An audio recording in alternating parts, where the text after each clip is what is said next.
The Lucky Baseball Bat, Matt Christopher, illustrated by Robert Henningberger.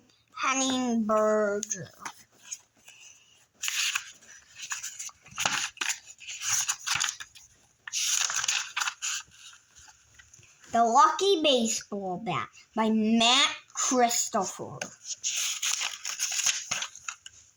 The Lucky Baseball Bat. Marvin bit his lip and mopped his damp forehead with a grimy handkerchief. His sister Jenny, 2 years younger than he, scowled at him. "What are you afraid of? Go in there and ask them." "Ask who?" Marvin said. He looked from her to the group of boys scattered on the ball field. They were practicing, just throwing the ball among themselves to limber up their muscles and to get the feel of it. The sun was shining through a thin layer of cloud with a lot of blue sky around it. Many of the boys were short-sleeved jerseys. Jenny brushed a tangle of curly hair away from her eyes and pointed. "Ask that man there, Jim Castle. He's the captain or something, isn't he?" Marvin didn't like to go and ask Jim Castle. Jim might tell him to go home. He didn't know Marvin, and Marvin didn't know him. That was the trouble. Marvin hardly knew anybody here.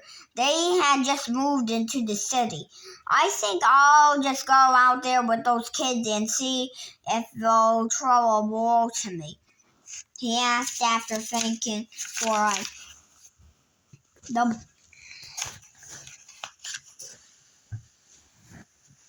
while. That'll be all right, won't it?" Jenny nodded. "Go ahead. Maybe it's the best way anyway." Marvin felt pleased because he had figured that one out without anybody's help. He started out at a slow run toward the scattered group of boys. They were all about his size, some a little smaller, some taller. Most of them had baseball gloves. He wished he had one. "You didn't look like a baseball player without a baseball glove." All at once he heard Jim Castle's voice shout out to them. "Okay, boys, spread out. A couple of you get into center field." The boys scampered into position. Marvin didn't move. Jim Castle was having the boys start batting practice. A tall, skinny kid stood on the mound. He pitched the ball twice. Each time the boy at the bat swung the ball and missed. The third time he connected. Marvin heard the sharp crack. It was followed by a scramble of feet not far behind him. He looked up, and sure enough, the ball, like a small white pill, was curving through the air in his direction. I got it, he cried. He forgot that he had no glove. His sneakers slipped on the shortcut grass as he tried to get into position under the ball. Somebody bumped into him, but he didn't give ground. I got it, he yelled again. The ball came directly at him, and he reached for it with both hands. The next instant, it changed to a blur, and he felt it slide through his hands and strike slowly against his chest. You know what, Mom? Okay.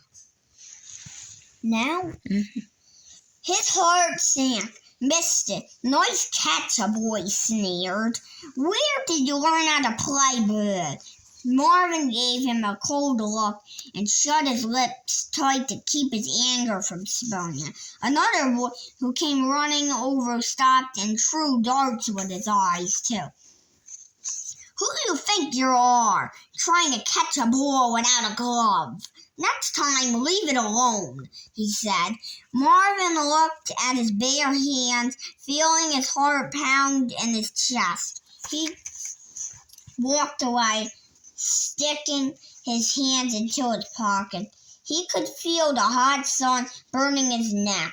Kid, Jim Castle's voice yelled across the field. Hey, son, Marvin turned. For Pete's sake, Jim said, don't try to catch a bird without a glove. You'll get hurt.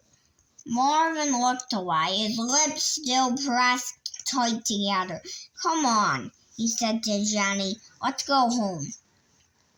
Sure, Jenny replied in disgust. You can do something else besides play baseball with those boys. But I don't want to do anything else, Marvin said angrily. I want to play baseball. Then he looked up. A tall, dark-haired boy was watching him. A boy over a high school size with a broad shoulders. He seemed to be amused about something. Hello, said the high school boy. What's the matter, fella? You look as if you lost your best friend. Marvin tried to smile, just to show that he wasn't mad at anybody. Nothing's the matter, he answered, his eyes on the ground.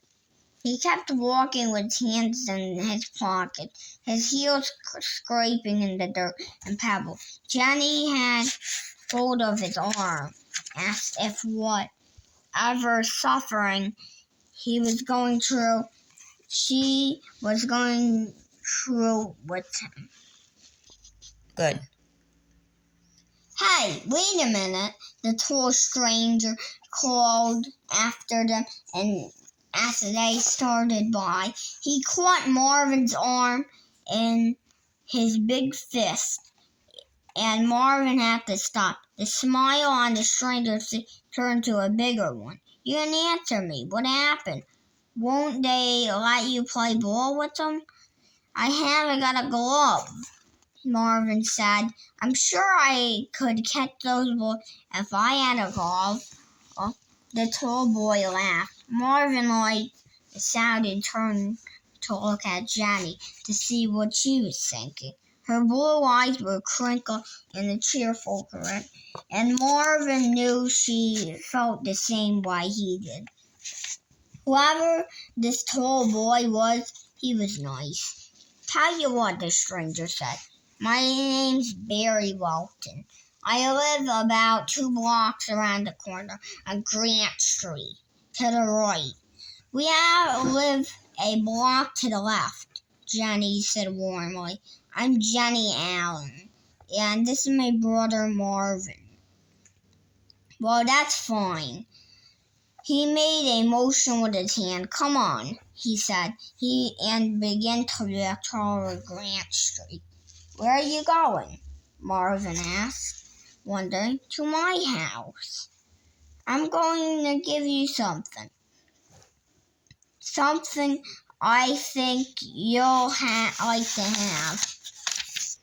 Okay.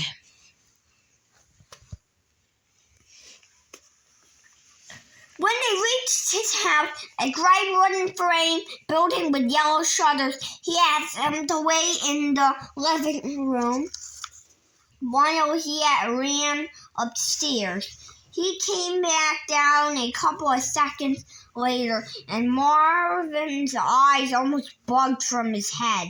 Barry was carrying a batting glove. Here, he grinned. These are yours. Now maybe they'll let you play. Okay, Christmas, Marvin cried. You mean you're giving these things to me? Certainly. I've had a glove ever since I was your size, and I outgrew that bat years ago. It was lucky for me. Maybe it'll be a lucky one for you, too. Christmas, said Marvin again, his heart thumping. Thanks a lot, Barry. Excitedly. Thanks a lot, Barry. He couldn't not make up his mind whether to return the ball to the diamond, to the ball diamond or not. Those boys had not liked it because he had butted in on them by trying to catch the ball without a glove. But he had a glove now. They shouldn't say anything. Come on, Jenny, let's go back to the park, he said. She looked at him strangely. Then together they walked back to the ball field. Why did they say she looked at him strangely? She looked at him strangely. Then they went back. Why did she look at him strangely? Saw that they were still having batting practice. He let Jenny hang on to the bat while he put on the glove and ran out to the field. Two of the boys saw him with his glove and said something to each other. He acted as if he didn't see them. He didn't care what they said. He had as much right here as the rest of them. Suddenly, he saw Jim Castle gazing toward the outfield. Jim seemed to be looking directly at him, and Marvin's heart fell. Kid, Jim yelled, then motioning with his hand, moved over a little toward center field. A thrill of excitement went through him. Jim Castle had given him an order as if he were already a member of the team. He ran over a spot between left and center field. He almost cried a ball would come his way. He had not caught a ball since last summer, but he knew how to do it. Maybe he could even show them something. And then, even while he was thinking about it, he saw a ball hit out his way. The closer the two boys, Kim Castle, had poised into center field, came running for it, shouting at the top of his lungs, "I got it! I've got it!" Marvin knew it was his bid more than the other boys. He needed to take 4 or 5 steps backward. He reached up trying to make his yell sound out above the others. "It's mine! Let it go! It's mine! Let him take it, Tommy!" Jim Castle's voice boomed from near home plate. Marvin felt a shoulder and hit his arm. It threw him off balance enough so that the ball struck the fingers out of his glove and slipped right through, bang, on his chest again, barely missing his throat. The ball dropped to the grass and bounced away. Marvin turned, tears choking him. It was the same boy who had earlier made a nasty remark to him. "So it's you again." "With a glove, too," he laughed. "Even with a glove, you miss him. Why don't you go home and stay there? We don't want any farmers on this team." Farmers? This time, when Marvin and Jenny went home, there was no Barry Welton around. Marvin was glad Barry had not seen how foolish he looked on the diamond. "I'm glad you came home, children," their mother said, as she saw them coming through the hole into the kitchen. "We're almost ready for supper." Then she caught sight of the bat and glove Marvin was carrying. Her mouth made an oval. "Where on earth did you get those things?" she cried. "A big boy by the name of Barry Welton gave them to me," Marvin said, and told his mother what had happened. She seemed surprised, but quite happy about Barry Welton's gift to Marvin. The cellar door opened, and Marvin's tall, husky father came in and stared at the bag glove too. Marvin had to tell all about it again. He left out one thing, though. He didn't tell them that he was going to give the bat and glove back to Barry. He did not feel like eating much for supper, but once he started, his appetite improved. He had another helping and almost finished it before he caught his mother looking at him strangely. He slowed up, but it was too late. "Marvin, what's your hurry?" "I'm sorry, Mother," he said.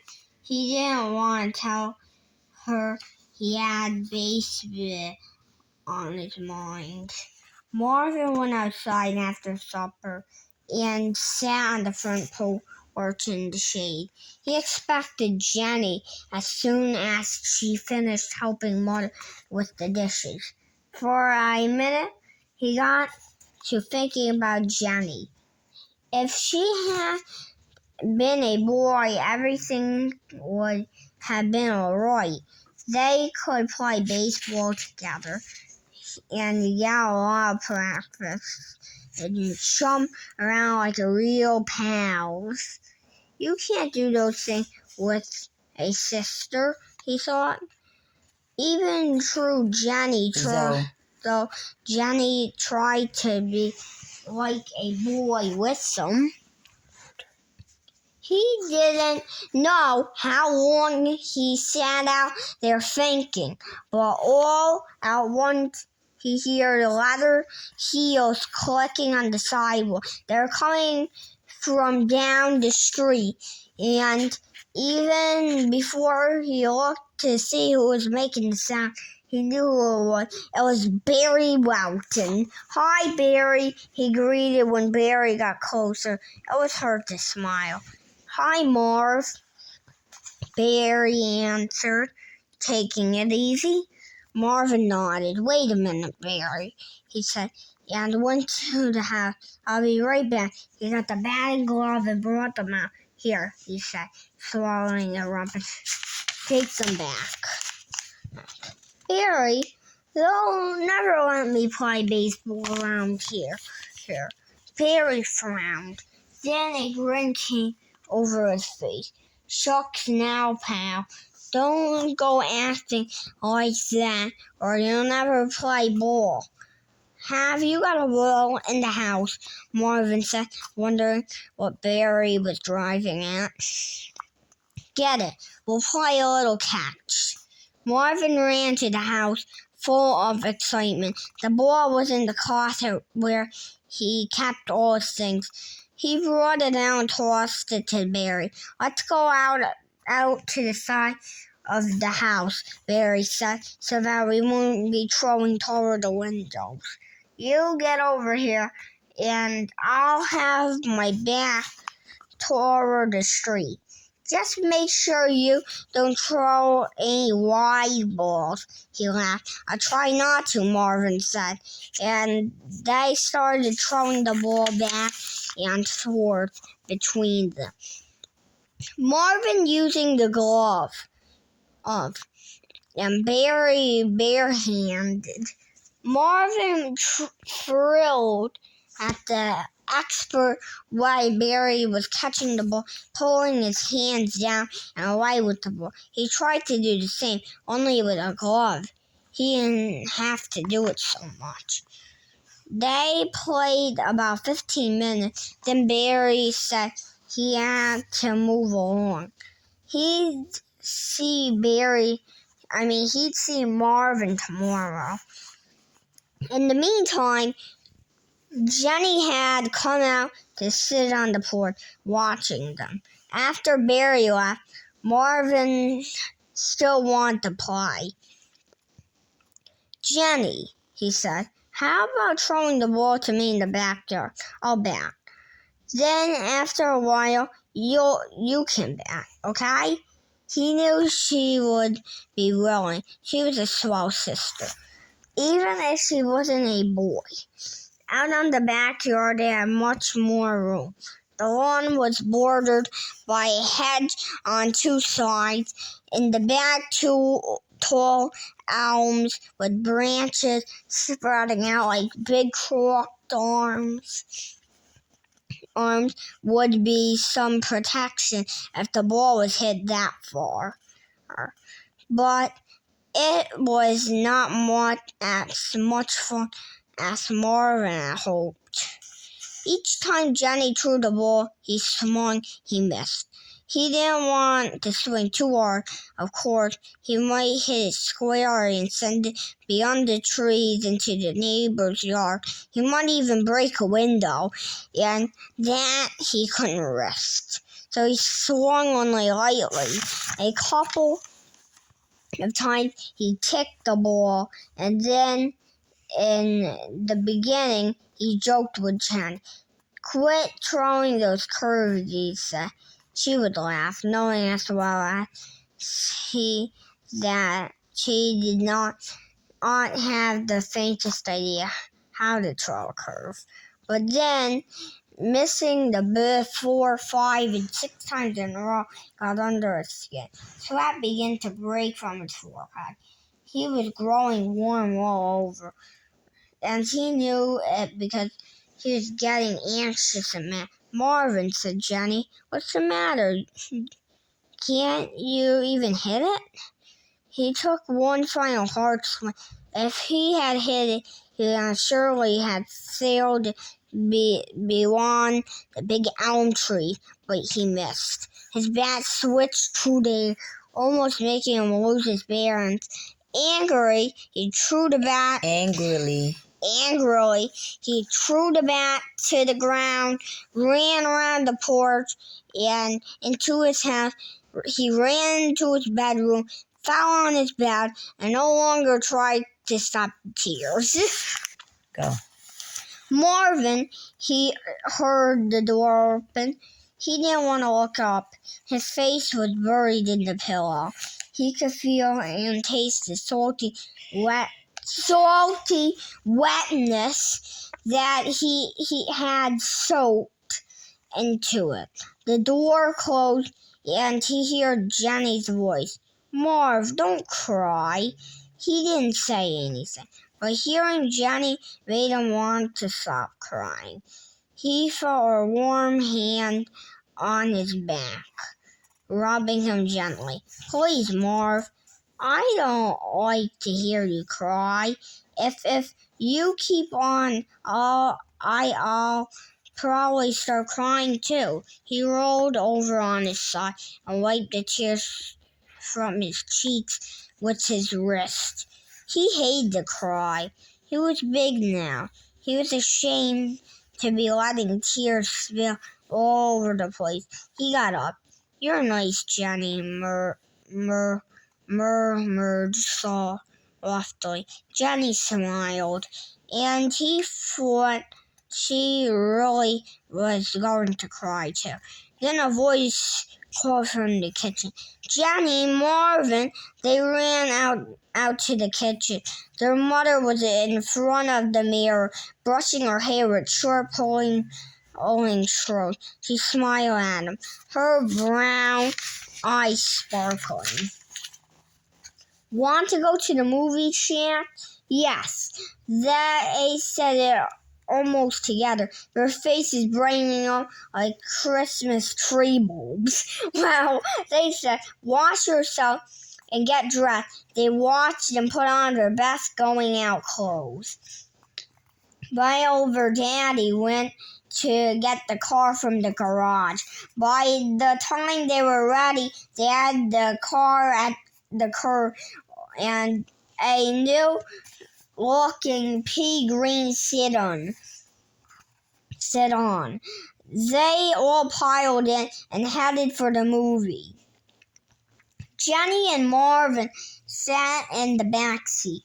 They were both very happy, and not once did Marvin think about baseball. The movie was a comedy. They laughed all the way through it. Then they talked about it on the way home. Marvin and Jenny told and retold some of the funniest scenes and laughed about them. It was what they did every time after they saw a movie.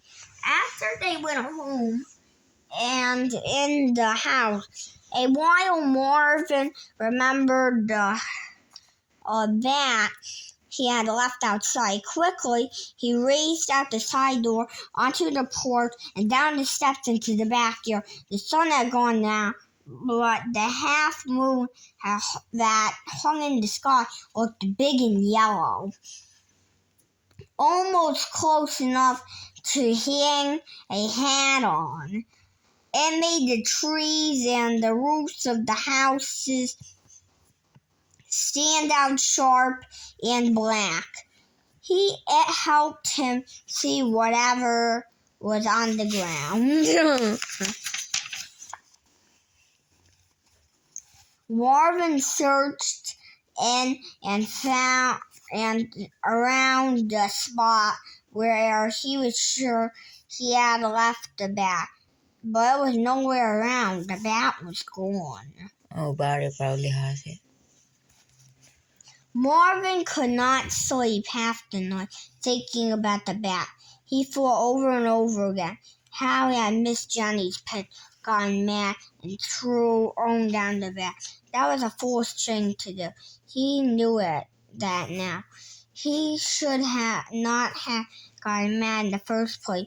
He should not have thrown the bat aside like that. At least he should have gone back out right away and brought it into the house. Barry probably binged the bat because he was getting mad and he didn't like it. He would not have minded so much if Barry Welton had not given him the bat, but Barry had, and now it was gone. Somebody must have stolen it.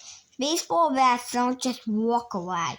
Finally, he fell asleep. He dreamed about the movie. He was one of the actors. He saw another actor had the bat, but when he went to ask for the actor showed him empty hands. The next morning after breakfast, he went in the backyard again just to see if he might have missed the bat last night.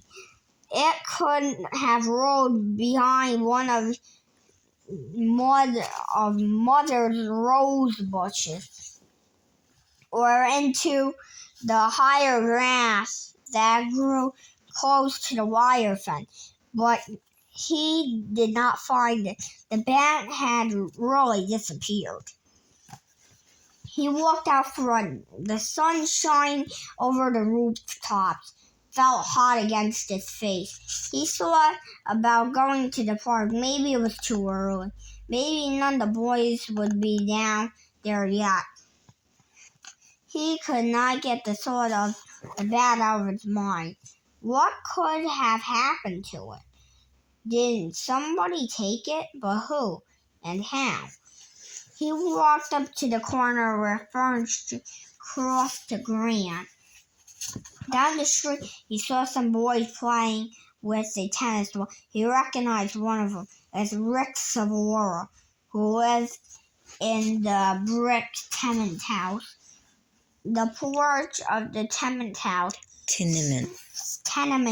house sagged on one corner, and some of its windows were cracked. Oh, that ain't a good house. Rick was about 11 or 12, bigger than Marvin. He stood with his legs spread apart and held a bat on his shoulder, waiting for another boy to pitch him the tennis ball. Way back was another boy waiting to chase the ball in case Rick hit it. Marvin stood in the corner and waited to see what Rick would do. Rick, he remembered, was one of the boys at the park yesterday. He looked as if he might be the best player of them all. Suddenly, Rick swung at the ball, hit it, and it went bounding down the street past the pitcher. Rick dropped the bat and started scooting around the square of cardboard, which were used for bases. Then Marvin noticed the bat. It had rolled a little way as Rick had thrown it. Then stopped. Marvin's heart pounded like mad. He started to walk down the street. One of the boys said, "Here comes that Allen kid," he cried out. Rick stood on second, his hand on his knees as if they were getting ready to run to third. When he heard the boy shout, he rose and scowled at Marvin. "What do you want around here?" he yelled. Marvin didn't answer. He looked at Rick and then again at the bat. The more he looked at it, the more it looked like the one Barry had given him. The boys muttered in low tones among themselves. One of them walked off the street. Rick picked up the cardboard piece that was on second base, tucked it under his arm, and then picked up the bat. He walked off the street too. The boy who played catcher followed him. All three gave Marvin dirty looks and went up the porch of the house, the boards squeaking under their weight. Marvin stopped and watched them. A hurt look creeped into his eyes, and H filled his throat, wanting to turn into tears. He spun on his feet and headed for home. He ran a little while, then started running. For some reason he could not explain, he wanted to get away from there as fast as he could. He met Jenny in front of the house, bouncing a rubber ball up and down the sidewalk. She caught the ball and looked up at him in surprise. "I was looking for you," she said. "Rick Savora got me back," Marvin explained. "I just saw him take it into the house." Jenny's eyes widened. "Did you ask him for it?"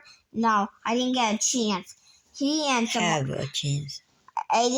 a chance. He and some other kids went into his house when they saw me coming down the street." Jenny's lips tightened. She made a face, and Marvin knew she was disgusted.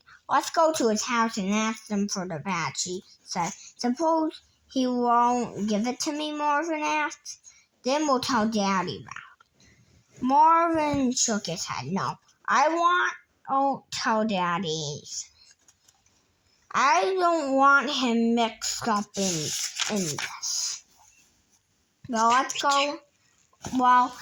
go anyway. If it's your bat, he must have stolen it, and he must give it back. I don't like stealers."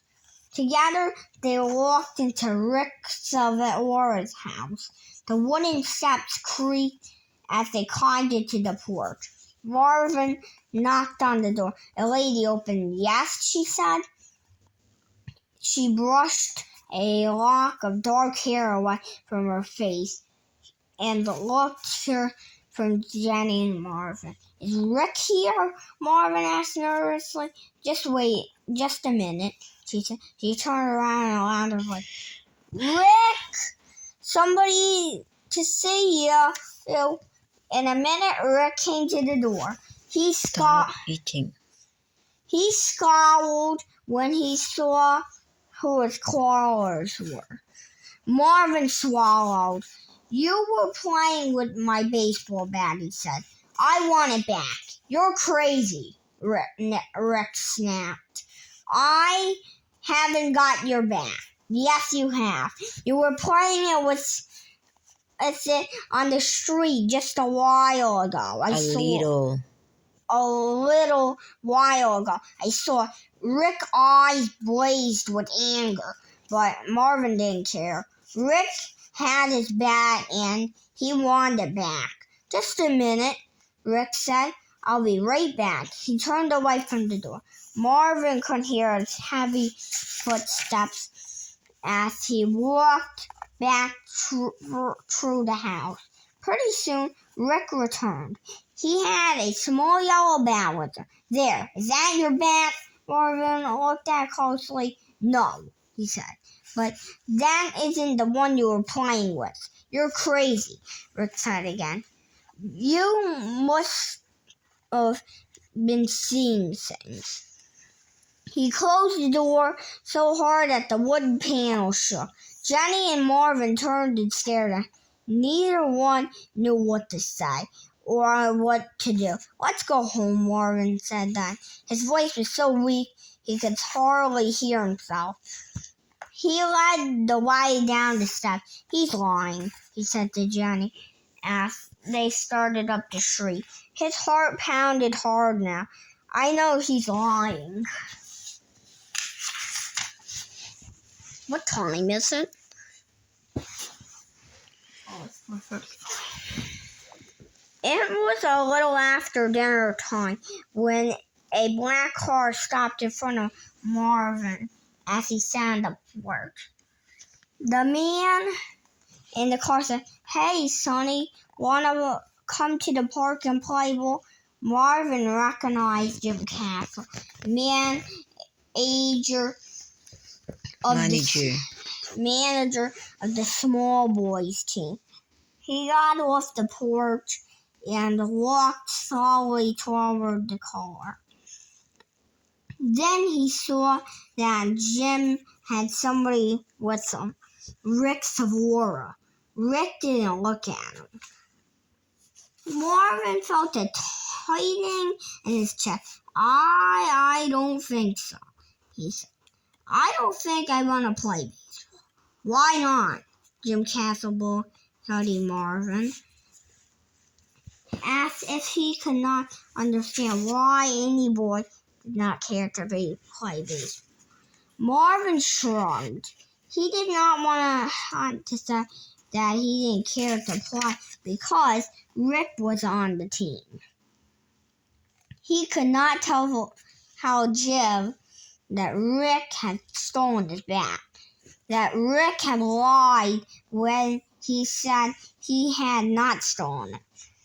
It would be pretty cheap to tell it on Rick. Let Jim find out himself what kind of kid Rick was. He would find out soon enough.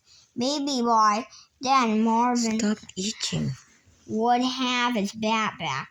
Jim flashed a smile. Got a glove? Marvin nodded yes. Stop. Get it. We're going to have a team on the Grasshoppers League.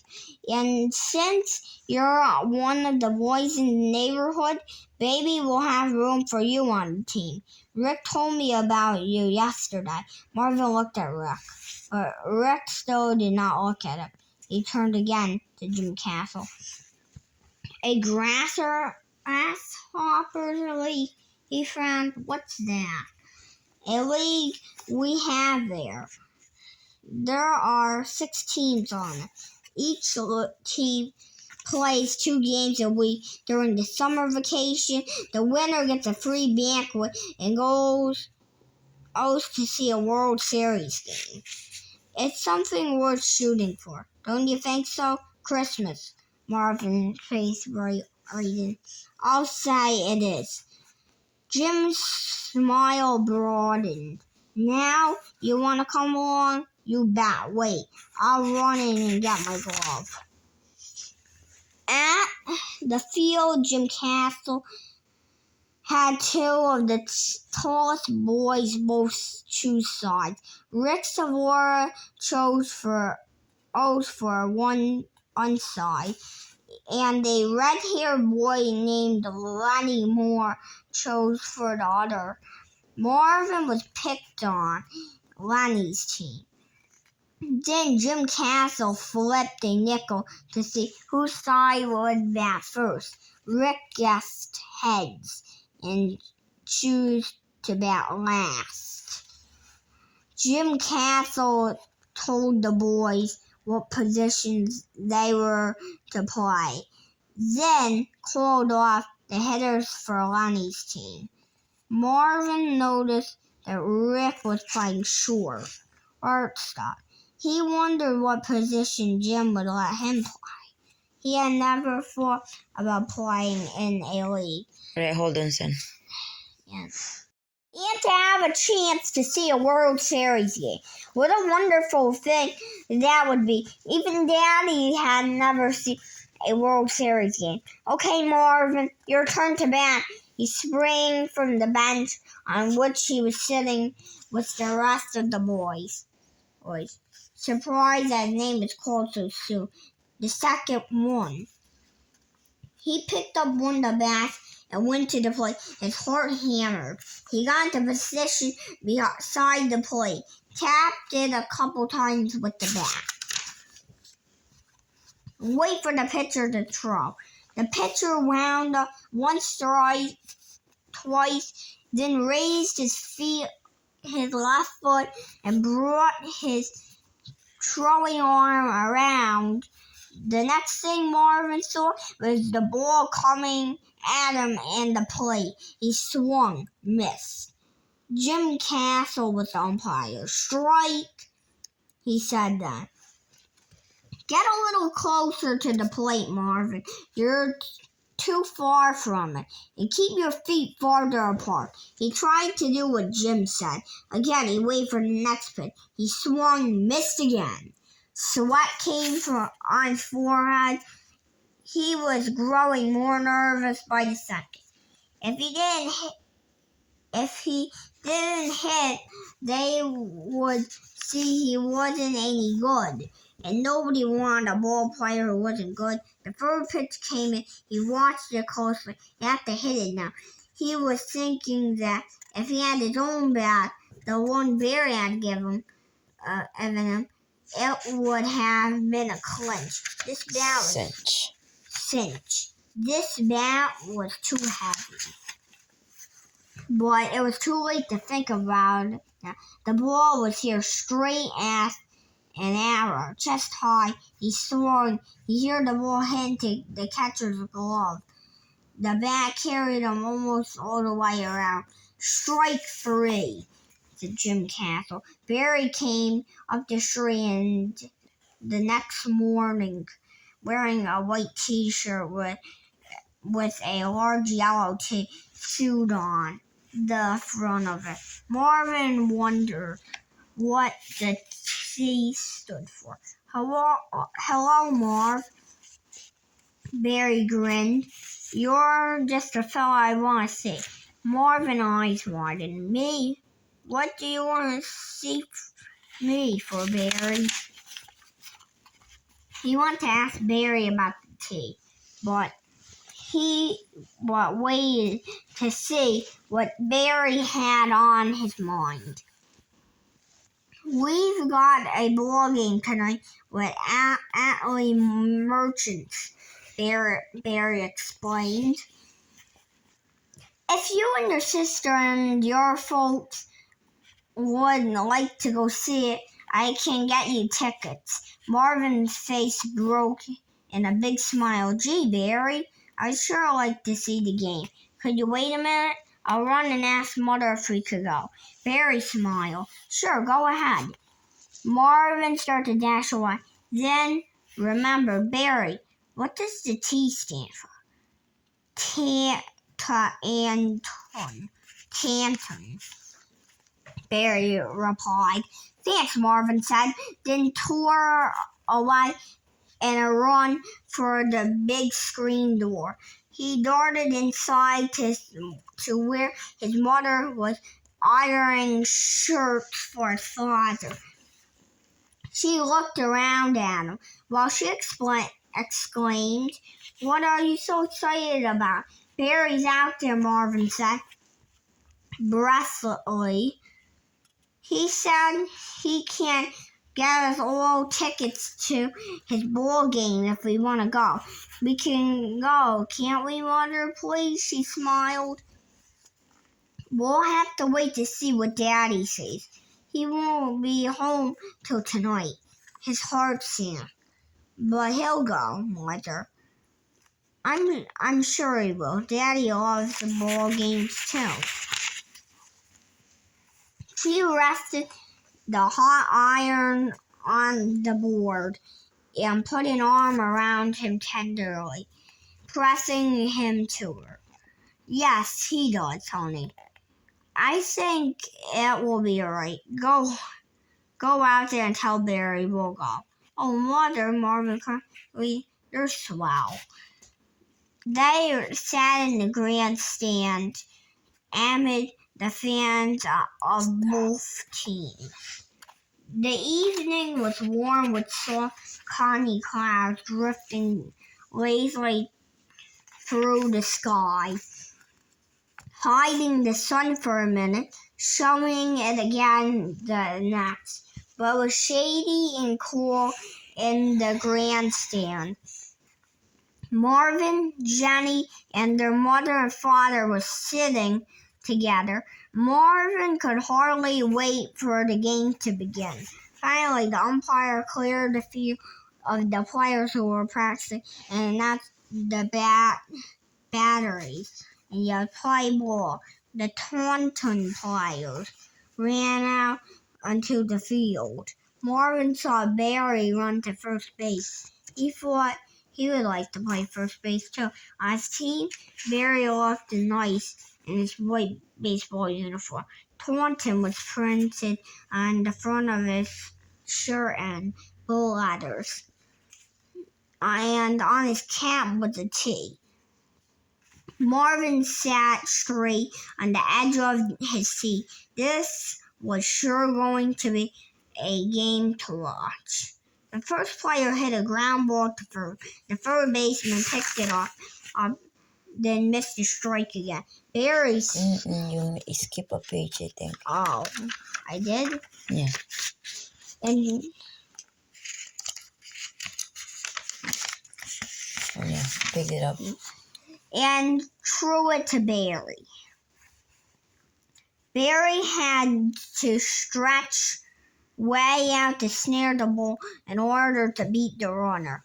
Out, yelled the umpire, jerking up the thumb of his right hand. Marvin and Jenny clapped and yelled for the rest of the Taunton rooters. Finally, there were 3 outs. Atlee went out to field and Taunton came to bat. Now watch Taunton, Marvin exclaimed. Watch Barry get ahead. Taunton, first 2 men grounded out. Marvin's hopes fell, but he thought, just wait till Barry comes back. Third batter walked. When Marvin saw Barry step to him, swinging 2 bats, he clapped his hand till they swung on. Barry tossed one of the bats back and got into position at the plate. Now watch this, Johnny. Marvin, Barry will show them how to do it. The first pitch was a strike. Barry didn't swing. The next was a ball. And then a strike again. Barry swung and missed.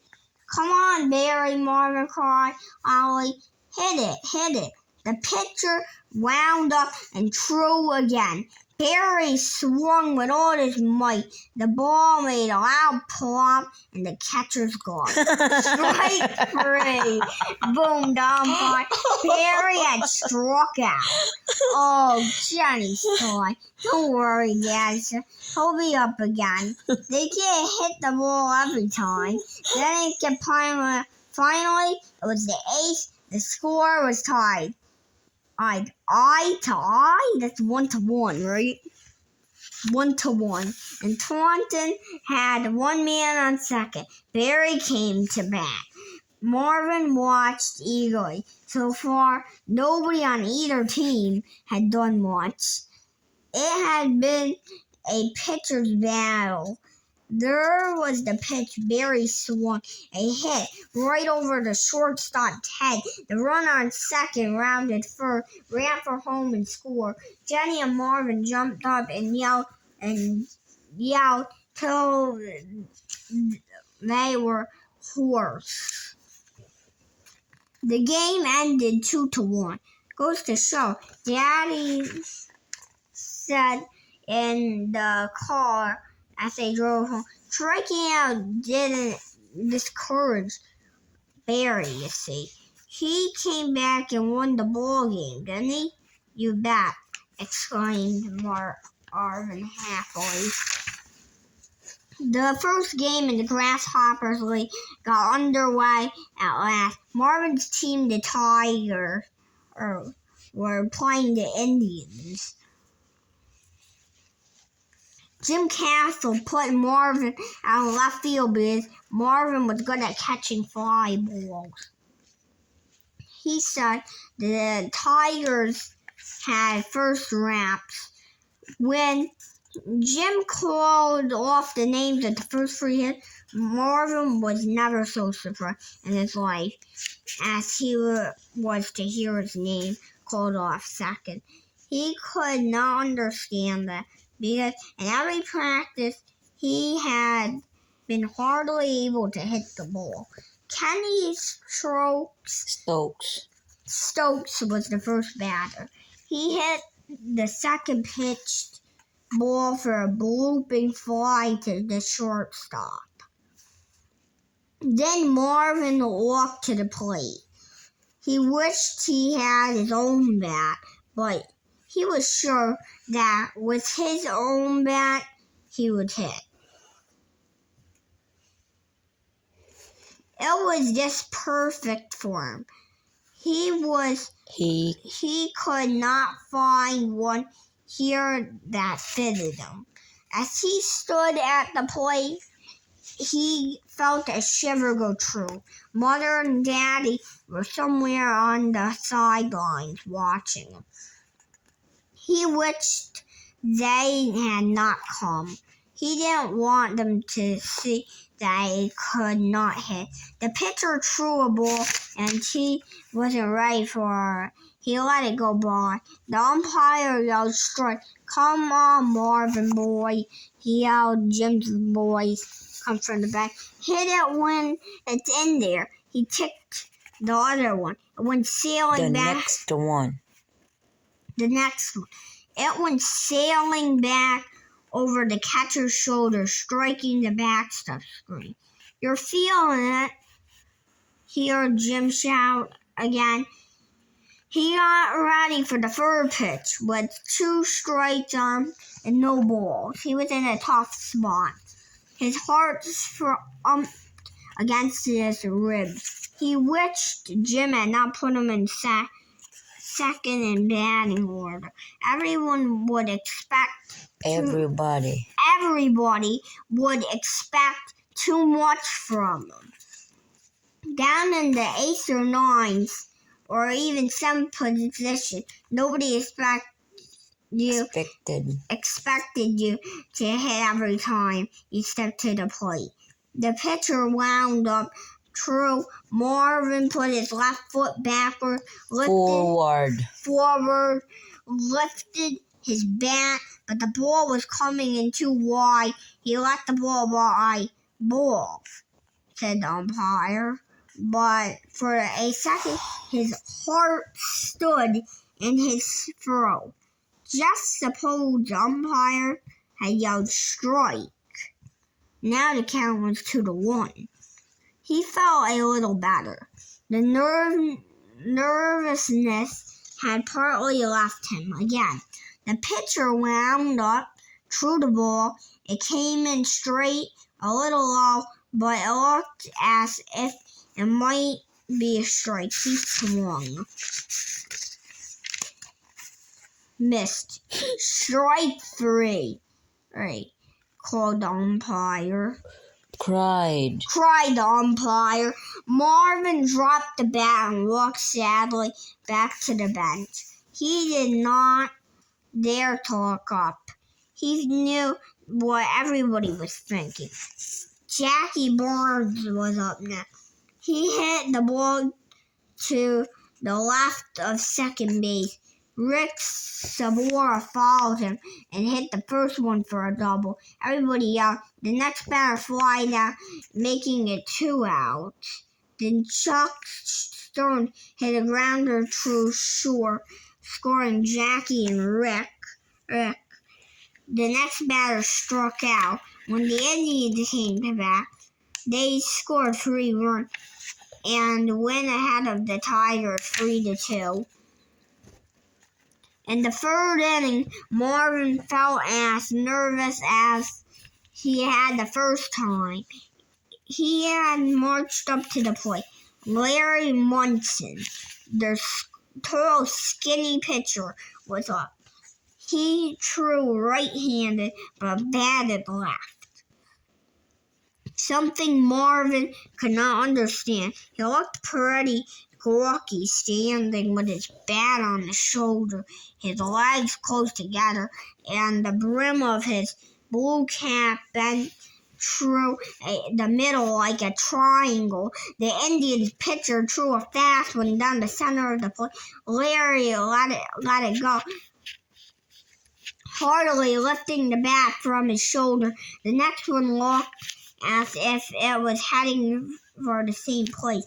This time, Larry shifted his right foot and brought his bat around in a hard swing. Crack! His bat met the ball and sent it sailing out to right field. He ran to first, his long, thin legs showing, looking like something in slow motion picture. But Marvin could see he was covering ground fast. He circled first base, ran to second, and stopped up there, standing on the bag with both feet and his hands on his hips. The people roared. Kenny Stokes, the leadoff man, was up again. He swung at the first ball. It dribbled in a slow grounder toward the pitcher, who fielded and threw easily to first. Larry ran off second base a short distance, then ran back. Marvin's turn came again. He walked to the plate, his feet feeling like lead weights. He had another bat this time, though he was sure it would not do any good. Come on, Marvin, the boys on the bench yelled. Bring Larry in. Bring him in. His heart was jumping. If he got a hit now, probably Larry would make it home to tie the score. Everybody would forget his fanning out in that first inning. He dug his sneakers into the soft dirt. Boys in the Grasshoppers League were not supposed to wear cleated shoes and waited for the pitch. It came in a little high, but it didn't look bad. Marvin cut at it. He heard a crack. As the bat met the ball, a blooper that looked as big as a balloon floated through the air toward the pitcher. Marvin threw down the bat and started running slowly to first. Run, Marvin! Run! But the ball dropped into the pitcher's seat. Sadly, Marvin turned and headed for the... Nobody said anything but he saw Rick suddenly rise from the bench and go toward Jim's castle. Rick said something to Jim. Then Jim turned and spoke to another boy on the bench. Artie played catch with somebody. Marvin heard him say, "You're going in the place of Marvin next day." He looked up at Marvin. "Marvin, heard you, Jim." "I heard you, Jim," Marvin said as Rick started back toward his seat on the bench. He came face to face with Marvin. Marvin's eyes hardened, his cheeks grew red. "If you give my bat back to me," he said angrily, "I can hit that ball. You're a thief. That's what you are. You stole my bat." Rick's face paled and his mouth opened as if he was going to say something, but Marvin was already running out along the left field furlong, his eyes to the ground, not looking right or left. He had to get away from here, just as fast as he could. Someone yelled after, but it sounded like Jim's voice, but he paid no attention to it.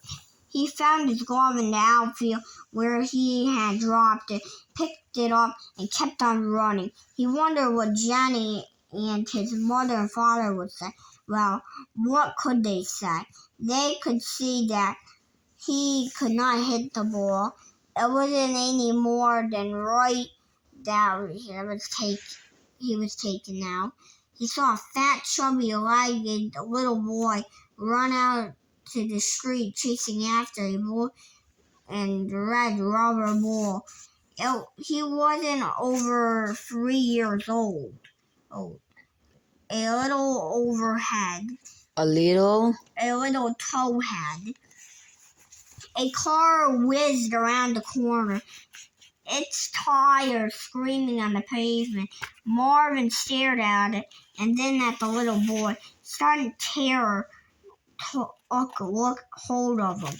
Then the fat little boy wasn't paying any attention to the car. Suddenly, the loud cry of the woman reached Marvin's ear. "Gary, get back here. Watch that car." There was fear in her voice. Marvin saw her standing in the doorway, one hand clutching her apron and the other on her chest. "Gary," she screamed again. The little boy did not move, realizing that the car would not be able to stop in time. Marvin dove out into the street and picked up the boy, snatching him out of the way. The car's brakes were squealing. The tires left twin black marks on the street. Then it stopped. The man looked out of the window, his face ghost white. "Boy," that was close." "I'll say it was," said Marvin with a shudder. The little boy started to cry, and Marvin carried him to his mother, who was running towards them from the house. He saw that the backyard of the house faced his backyard. "Thank you," she said to Marvin. "Thank you so much." Marvin saw her white face as she bent and picked up her little son. A tall brown-haired man ran out of the house and followed the freckle-faced boy who was a year or two younger than Marvin. The boy's shirt was torn, and his corduroy pants had a long rip in one knee. Shakily, the woman told her husband what had happened. The husband looked at Marvin gratefully. "Mom, can I have a..." "That was quick thinking, son," he said. "You sure make us very happy, going after little Gary like that. Sometime I'll see that you get something for this." Marvin smiled. "That's all right," he said. I'm glad I came by when I did. He went home feeling happy at the man's work.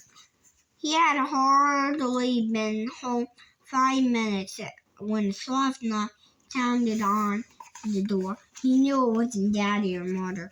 They wouldn't knock. Wondering, he went to the door and opened. It was the freckle-faced boy whose little brother he had saved from half of the car. He was holding a bat in his hand, lifting up to Marvin. Marvin's eyes went wide. It was his missing bat. At the ball field the next afternoon, just before practice, Marvin approached Rick. He had a lump in his throat. Rick, I am sorry that I said you had my back. I got it back yesterday. Eccles Ginty was the one who took it out of my yard. Rick looked at him for a moment before he had said anything. Finally, he shrugged his shoulders and said, "Yeah, okay, you got it back. Maybe you can hit that ball now." Marvin felt the sarcasm in his voice. He wondered if he and Rick would ever be friends. He wished they would be. Rick was in a tough way, but everybody liked him. He usually wanted his way about things, but he was almost always right, too. And he was a good ball player. Someday Marvin thought Rick might play in the big leagues. "Did you go into their house?" "In their house," Rick said suddenly. Marvin had started to turn away. But now that Rick spoke, he turned back. "No," he said, "but Mr. and Mrs. Ginty look like awfully nice people. They are. You should see some of the things Mr. Ginty makes out of wood. Freckles showed me once." Nice? Nice. Sometimes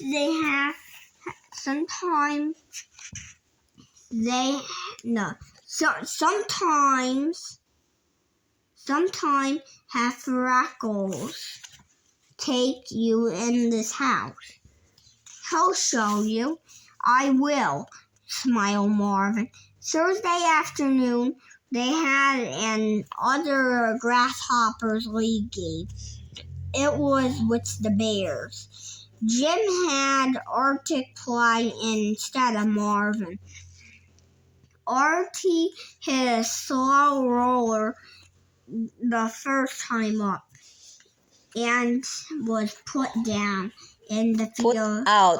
Put out, In the field, he missed a fly ball that scored a runner for the Bears. "He can't catch or hit," Kenny Stokes said. "At least Mar could catch that ball." Marvin felt pleased to hear Kenny say that. He was sitting on the bench, holding the bat in his hand, his own bat. He had told Jim that he finally gotten a bat. He finally got him back, trying to hint that now he would be able to hit. But Jim had only grinned and said that he was glad. Marvin fidgeted on the bench. He wished Jim would let him take Artie's place. He felt sure he could hit now. Then, all at once, Jim called him. "Okay, Marvin, go out to left field." Marvin dropped his bat under the bench, picked up his glove, and ran out to left field. A fly ball came out to him. He caught it easily. When it was time to bat, he wasn't nervous anymore. The bat felt just right in his hand.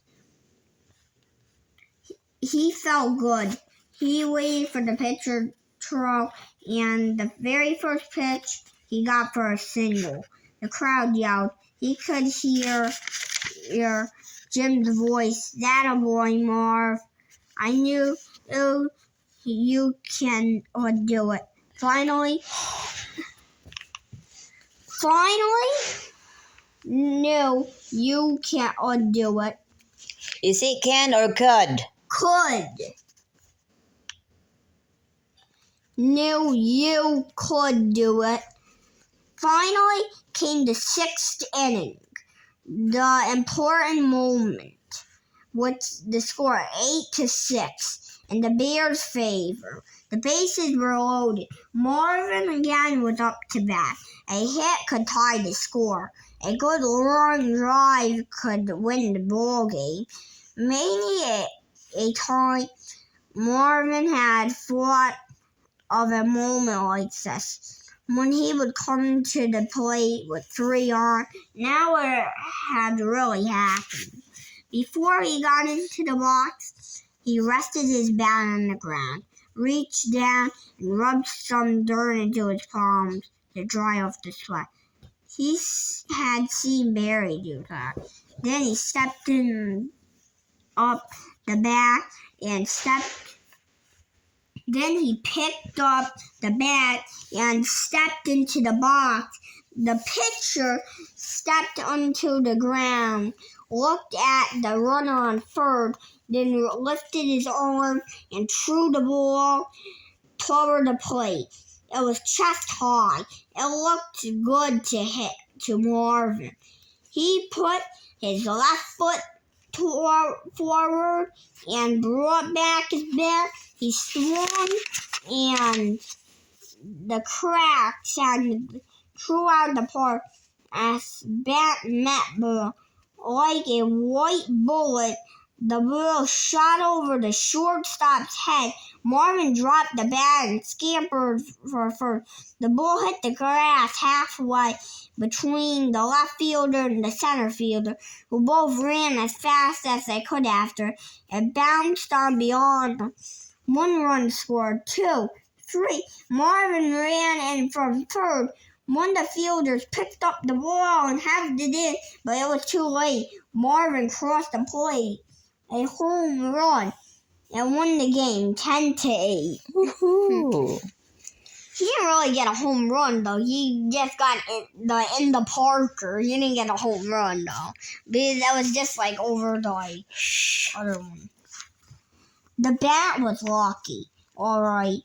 Marvin kept on hitting the ball in every game. Jim placed him third in batting order just before Rick. At the end of the 5th game,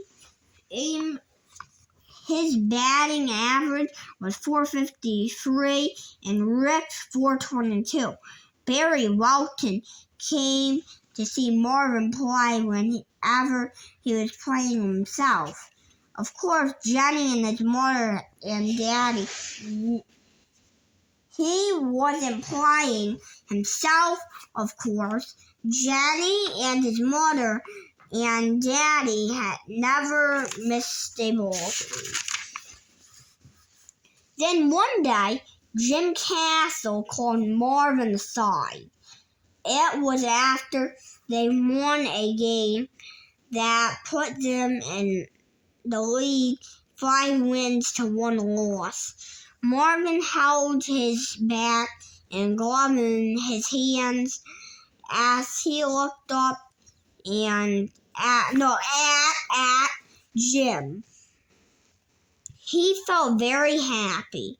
He had made 3 hits today and had walked once. A perfect day at the plate. Jim said, "Marvin, I've got some nice news for you." There's no gut in there. "I've some nice news for you. How would you like to appear on television tonight?" Marvin's heart jumped. "On television?" Jim grinned.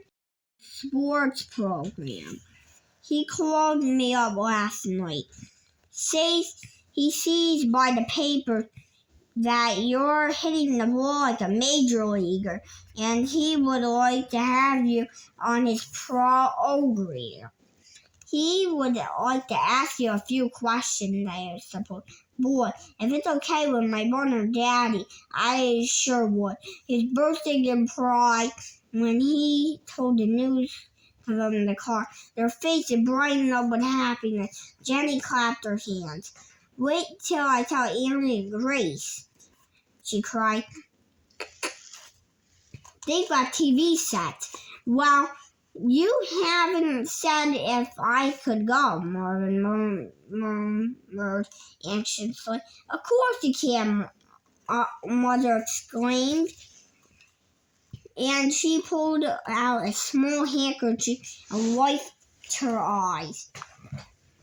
Daddy smiled too, but he did not say much. He just gave Marvin a strong hug whenever he appreciated something Marvin or Jenny did. That was what he would always do. Give him a strong hug. May I ask Barry to come with us? Marvin said. Certainly, his daddy said that. You tell Barry, and we'll pick him up when we go. He saw Barry and shouted to him. Barry came over and Marvin told him what his daddy had suggested. That would be swell, smiled Barry. That night, Marvin appeared on Jerry Walker's program. Mother, Daddy, Jenny, and Barry sat in another room, watching through a huge plate glass window. At the first sight of the cameras and the lights, Marvin was a little frightened and nervous, but by the time the program started and Jerry Walker talked to him, he felt better. Jerry asked him how long had he played ball, what was his batting average, what did his mother and father think of playing baseball. Think of his playing baseball. Can I have the water?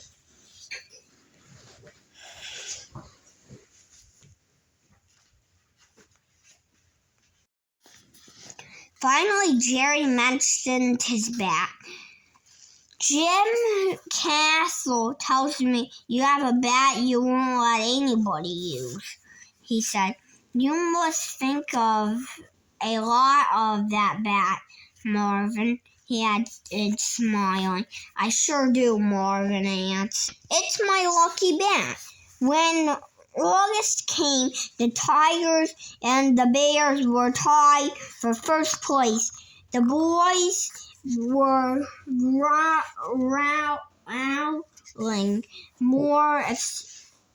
growing more excited by the day. They kept talking about the World Series game.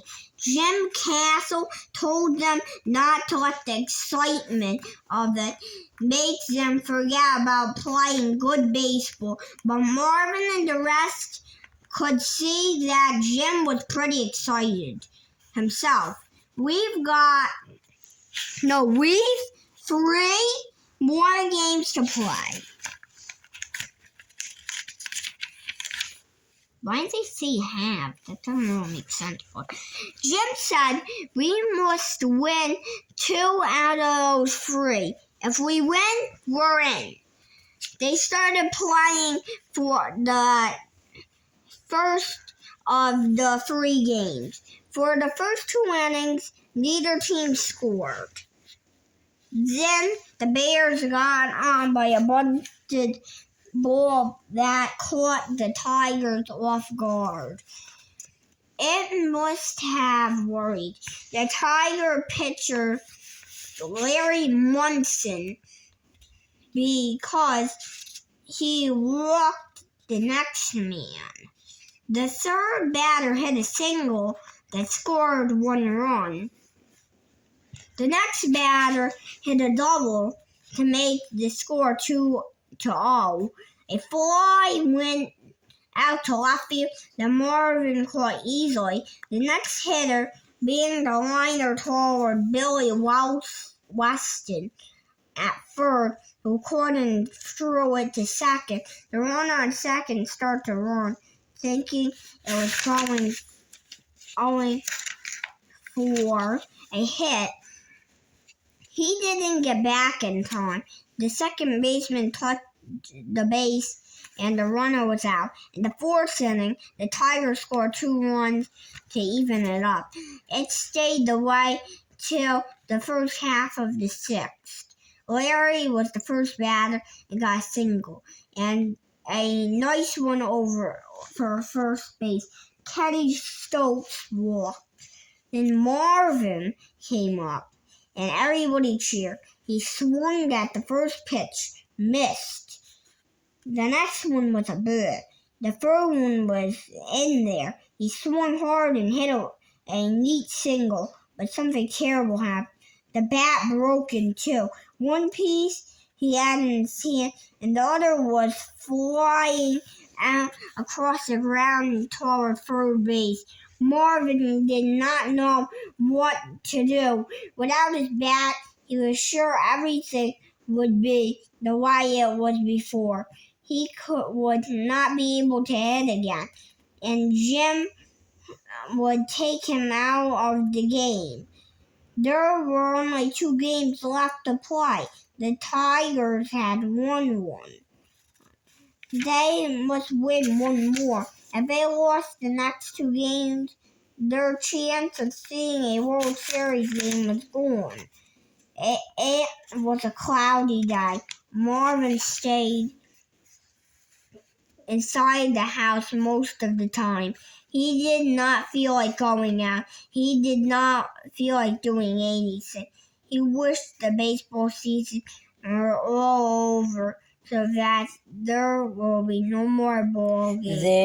There would not be any more ball games. With his bat broken, he might as well quit playing. He would not go out on the ball field now. He knew he could not hit with any other bat. He just knew it.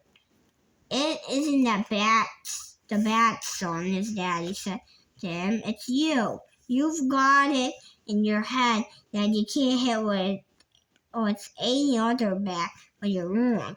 But it's true, Daddy, Marvin cried. I can't hit with any other bat. I never could. Did you try before? His father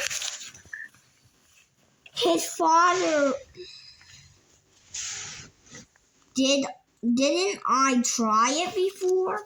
His father put a hand on and looked him squarely in the eye. Look, Marvin, he said softly, why do you think you can't hit with another bat?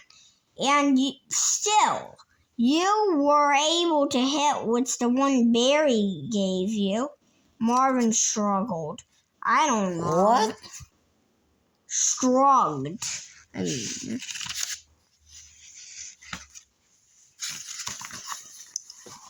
Daddy, maybe there was something about that bat. His daddy grinned. Something lucky? He shrugged again. I don't know. Maybe. You believe that bat was lucky? Marvin turned away. He wished his daddy would not talk about it anymore. There was no use talking about it. I don't know, Daddy. I just know that every time I use that bat, I hit the ball. I didn't always get a safety, but I hit it in some place. I never did it with any other bat I used. Never. Just try again, his daddy said. Just try again, Marvin. Marvin wished that it would rain on Friday, the day of their next game.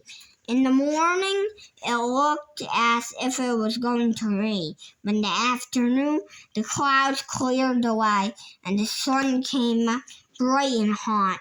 Jim still had Marvin back third. Jim had no idea that a bat made a difference. He was like Daddy. The first 2 men up fly down. When Marvin came to the plate, he let the first pitch go. It was a strike. He let the next one go. That was a ball. He ticked the third pitch, which made the count 2-1. His heart beat faster. From the bench, he could hear Jim and Rick yelling, "Hit it, Marvin! Hit it, boy!"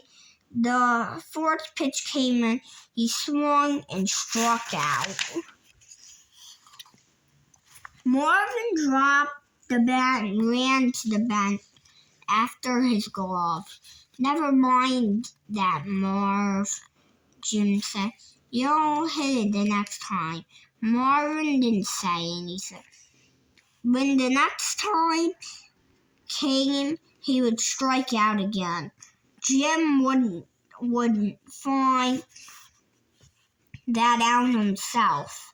Maybe he didn't believe that bat made a difference, but did with Marvin. There must have been something about that bat striking out the first time up when another bat proved it. How could anybody say it didn't? He caught a high fly ball that inning.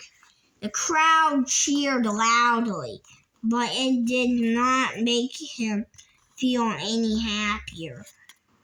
When the Tigers came to bat again, he did not have a chance to hit.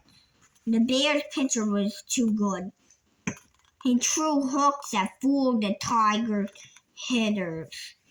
Even Rick struck out. Marvin trotted back out to the field.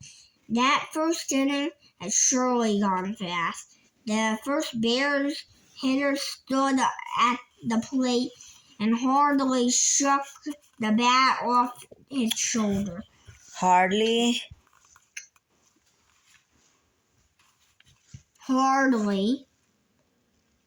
Where am I? Hardly took the bat off his shoulder. Larry was wild with him. Maybe it was because the batter was so small. Larry walked him.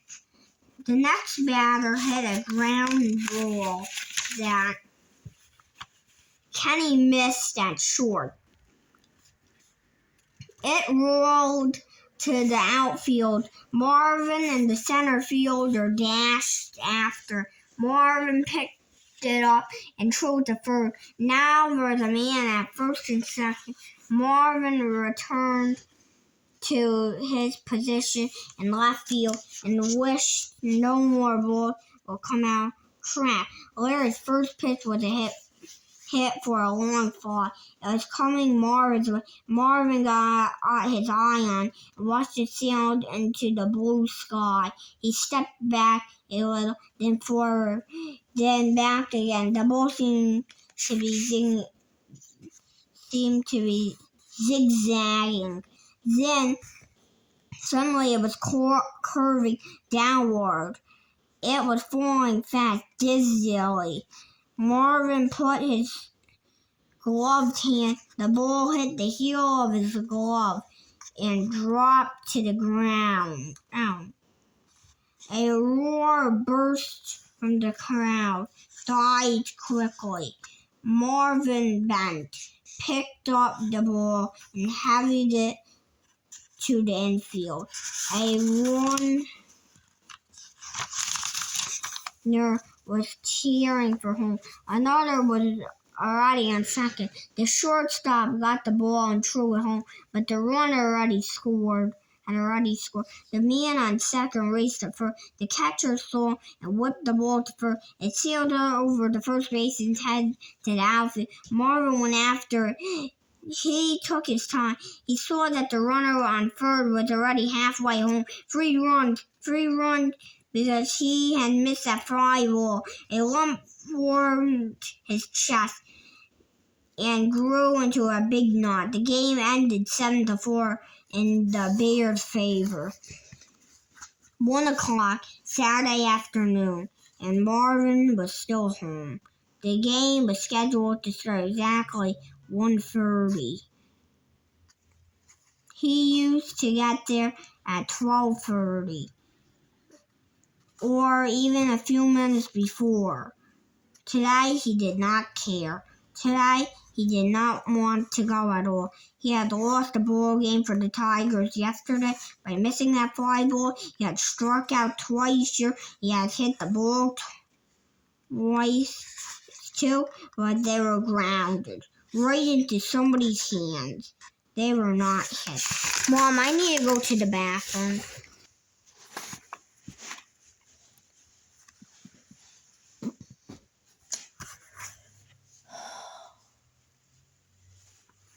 Go. Oh, not the kind he used to get with his own bat.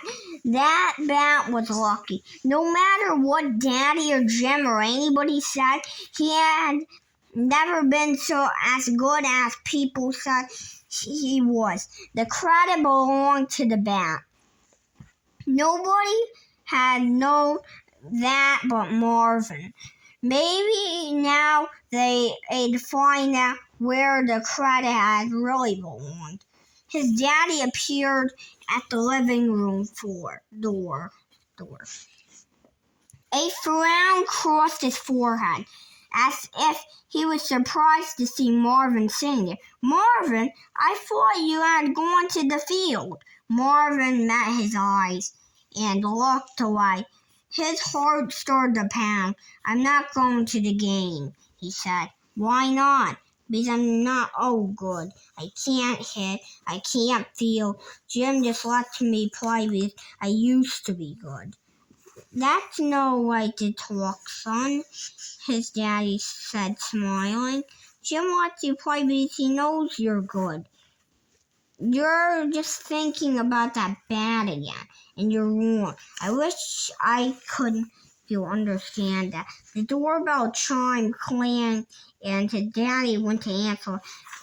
Marvin heard a familiar voice answer. Marvin? His daddy called someone on to see you. Marvin got off the chair. He walked across the room to the door and stopped. It was Freckles Ginty. He smiled so that the freckles on his face were almost crawling over each other. Hello, Marvin, he smiled. I got something for you. Marvin frowned. What, this? From behind his back, Freckles pulled a bat. Marvin stared. It was exactly like the one he had broken. His mouth fell open. For a moment, he could not speak. Then he managed to say, Where did you get it? It's the same one you broke, Freckles. My father fixed it together again for me. Strike one, yelled Umpire. Oh. Okay. Strike one, yelled Umpire. Marvin drew his foot back and rested the bat again on his shoulder. He wasn't worried about having a strike hold. This was his fourth trip to the plate. Outside of hitting a long fly ball that the center fielder had caught in the third inning, he had 2 hits. One was a single, the other a triple. Mr. Ginty had sure paid Marvin back for saving his little boy on the street day. Imagine fixing up the bat so that it was new again. He sure was a wonderful man. The pitcher threw in another one. Ball, said the umpire. 1-1. The score was 7-5. The Tigers were ahead. There was a man on first. It would not hurt to knock in another run. The Bears were good players. You could not tell what they might start hitting. Larry hard, and threatened to win the ball game. The team that won this game won the trip to the World Series. Come on, Marv. The gang on the bench shouted. Come on, kid. Hit that apple. No, hit that apple. Then he heard it say, come on, Marv, drive it. He felt his heart swell inside him. He seldom heard his daddy shout at the ball game. Suddenly, the pitch came in. He stepped into it, lifted the bat. He swung, crack. The bat met the ball, and it sailed out between left and center field. He dropped the bat and he ran. He touched first, then second, then third. He did not stop until he crossed home plate, a home run. Well, that really sailed into the outfield, so that was really a home run because it sailed into the sky. Hooray, Marv! Everybody. Rick caught him and shook his hand. That a boy, Marv, that a boy. Nice going, Marv, exclaimed Jim. Guess we'll be heading for the World Series. Marvin grinned. His heart beat so fast from running and from happiness. He thought it would leak right out of his shirt. The Bears lost hope after Marvin's long clout. They did not score any more runs. The Tigers won 9-5. Jenny ran to her brother right after the game and hugged him. Then came his daddy and mother. Then Barry Welton. You'll be a big leaguer one of these days, Marvin. Barry smiled. Marvin returned the smile, then shook his head. I can't use this bat all my life, he said, holding up the bat. It'll be too small when I grow up. Another voice broke in, and a soft voice Marvin had heard only once before. Marvin, I have a confession to make. I hope you'll forgive me if I tell you. Marvin looked at Mr. Ginty, Freckles' father. Marvin was puzzled. What do you mean, Mr. Ginty? He said. Mr. Ginty, I made that bat, Marvin. Marvin stared, his heart flowing to his throat. You mean it isn't the one I used to have? The one that Barry gave me? The one I burst into? Busted into? No, it isn't. I don't think I could ever fix that other one up so that you could use it again.